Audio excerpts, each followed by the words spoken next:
Hi, I'm Dave McKee. We're at the Federation of Fly Fishers, and the pattern I'm going to tie is called the Bead Scud. It is a kind of an all-purpose scud pattern that has probably existed for a few years, but it became a really big deal up on the Missouri River below the Holter Dam this spring. We had pretty high water conditions, which may or may not have had anything to do with it, but during those conditions, if we didn't have this fly, we were kind of out of luck. And since then, as I saw such massive success on it, I've become a true believer in this bug, and have used it other places and done real well with it too. So if you're fishing in a place where you do well with scuds and are looking for something a little bit different, this is one you might want to try. The hook that I'm going to use for this is a standard scud hook. I'm tying this one on a 14, and I believe this is a Dairiki 135.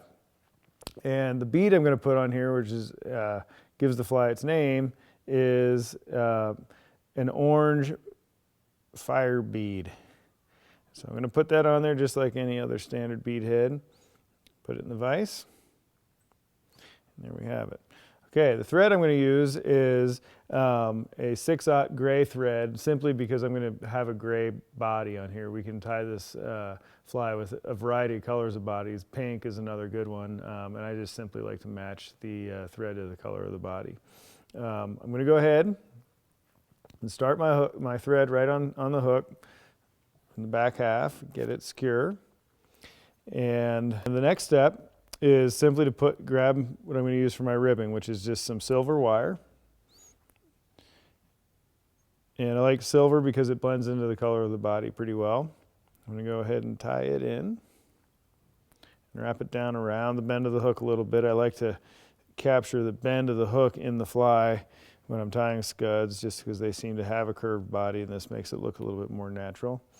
The next material I'm going to add is the stuff called wing ribbon, which is basically just a pearlescent type of sheet, I believe, maybe a mylar type sheet.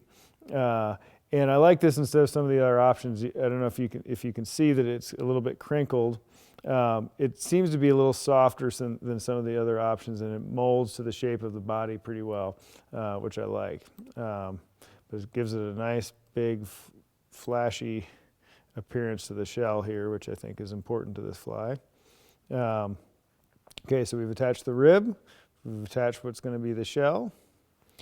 The next step is hackle, which is going to make for some legs on this fly.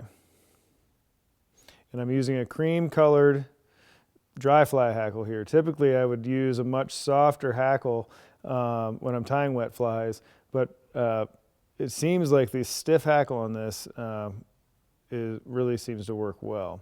So I'm going to go ahead and tie it in tip first. I've pulled down some of the fibers to make myself a little spot to tie that thread in without binding any down. Okay, so now it's on there. Trim that tip off. The next step would be to add the dubbing. I'm going to use the South Scud dubbing. I like that. It's nice and buggy, has a lot of good colors that I like. But if you've got something else you prefer, I think that would be just fine. This has a nice kind of sheen to it, and it's a mixture of natural materials as well as some synthetic stuff, and it has a great appearance in the water.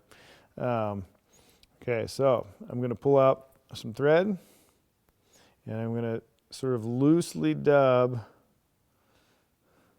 a body on here. I'll do some, I'll probably need more. And I'm going to go ahead and just get this, pull everything out of the way, and start wrapping this forward. You can see it's nice and loose on there. I don't mind, I don't want it to be nice and buggy. I'm going to add a little more dubbing.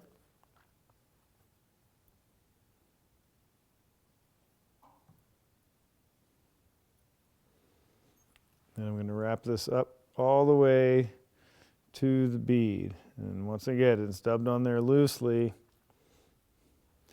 because once I wrap the hackle and the wire, it's going to snug it up a little bit tight.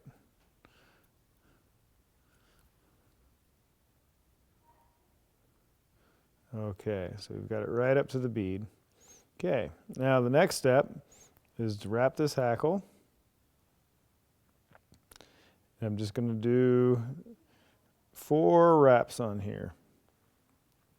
Right up to the bead. The wires are getting in the way. And I'll wrap this right off behind the bead and trim it. Okay, and these fibers on this are probably about 1/4 inch long. Next step is to pull the shell of the scud right up behind the bead as well. We're going to tie it off right there. I'll trim that off.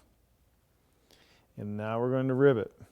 And I'm just going to make my segments in this scud about what you think is right, maybe 1/16 of an inch. I'm trying not to bind down the hackle too much. I'm just going to wrap forward. I've got about 4 or 5 wraps behind there. And I'm going to tie it right off behind the bead as well and trim it. Everything's pretty neat there. I can use a few more thread wraps to neaten things up.